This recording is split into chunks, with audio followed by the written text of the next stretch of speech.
वासुदेवाय। जय श्री हरि विष्णु, जय तुलसी मैया की। आज हम नरक चतुर्दशी, रूप चतुर्दशी एवं छोटी दीपावली की कथाओं का श्रवण करेंगे। ये क्यों मनाई जाती हैं, कैसे मनाई जाती हैं, चलिए सुनते हैं। कार्तिक मास के कृष्ण पक्ष को चतुर्दशी, नरक चतुर्दशी, रूप चतुर्दशी एवं छोटी दीपावली के रूप में मनाया जाता है। नरक चतुर्दशी। नरक से मुक्ति पाने के लिए प्रातः तेल लगाकर अपामार्ग चिचड़े पौधे सहित जल में स्नान करना चाहिए। शाम को यमराज के लिए दीपदान करते हैं। कहा जाता है कि इसी दिन भगवान कृष्ण ने नरकासुर नामक दैत्य का वध किया था। अब हम इसकी कथा सुनेंगे। पौराणिक कथाओं के अनुसार प्राचीन समय में रंति देवी नामक राजा हुए थे। वह पूर्व जन्म में एक महात्मा तथा दानी थे। इस जन्म में भी वे दान आदि किया करते थे। उनके अंतिम समय में यमदूत उन्हें नरक में ले जाने के लिए आए। तब राजा ने कहा, मैं तो दान दक्षिणा तथा सत्कर्म करता रहा हूँ, फिर मुझे नरक में क्यों ले जाना चाहते हो? यमदूतों ने बताया कि एक बार तुम्हारे द्वार से भूख से व्याकुल ब्राह्मण लौट गया था, इसलिए तुम्हें नरक में जाना पड़ेगा। यह सुनकर राजा ने यम विनती की कि मेरी आयु 1 वर्ष और बढ़ा दी जाए। यमदूतों ने बिना सोच विचार किए राजा की प्रार्थना स्वीकार कर ली। यमदूत चले गए। राजा ने ऋषियों के पास जाकर इस पाप से मुक्ति का उपाय पूछा।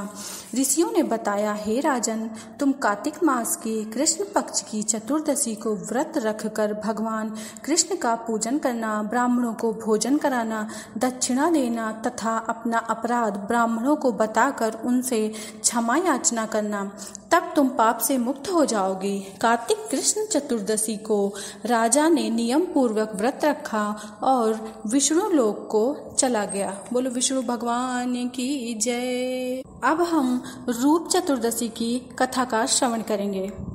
इस दिन सौंदर्य रूप श्री कृष्ण की पूजा की जाती है। ऐसा करने से भगवान सुंदरता प्रदान करते हैं। कथा।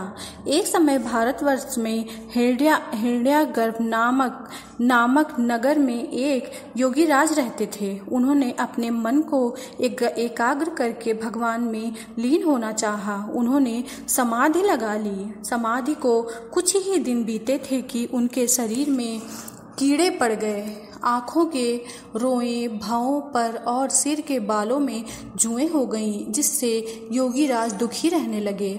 उसी समय नारद मुनि वहां पधारे। योगी राज ने नारद मुनि से पूछा, मैं समाधि में था, परंतु मेरी यह दशा क्यों हो गई?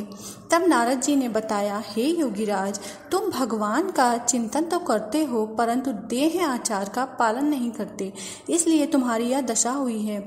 योगी राज ने देह आचार के विषय में नारद जी से पूछा। नारद जी बोले, देह आचार के विषय में जानने से अब कोई लाभ नहीं है। पहले तुम्हें जो मैं बताता हूँ उसे करो, देह आचार के बारे में फिर बताऊंगा। इस बार कार्तिक मास की कृष्ण पक्ष की चतुर्दशी को व्रत रखकर भगवान की पूजा ध्यान करना। ऐसा करने से तुम्हारा शरीर पहले जैसा हो जाएगा। योगी राज ने ऐसा ही किया और उसका शरीर पहले जैसा हो गया।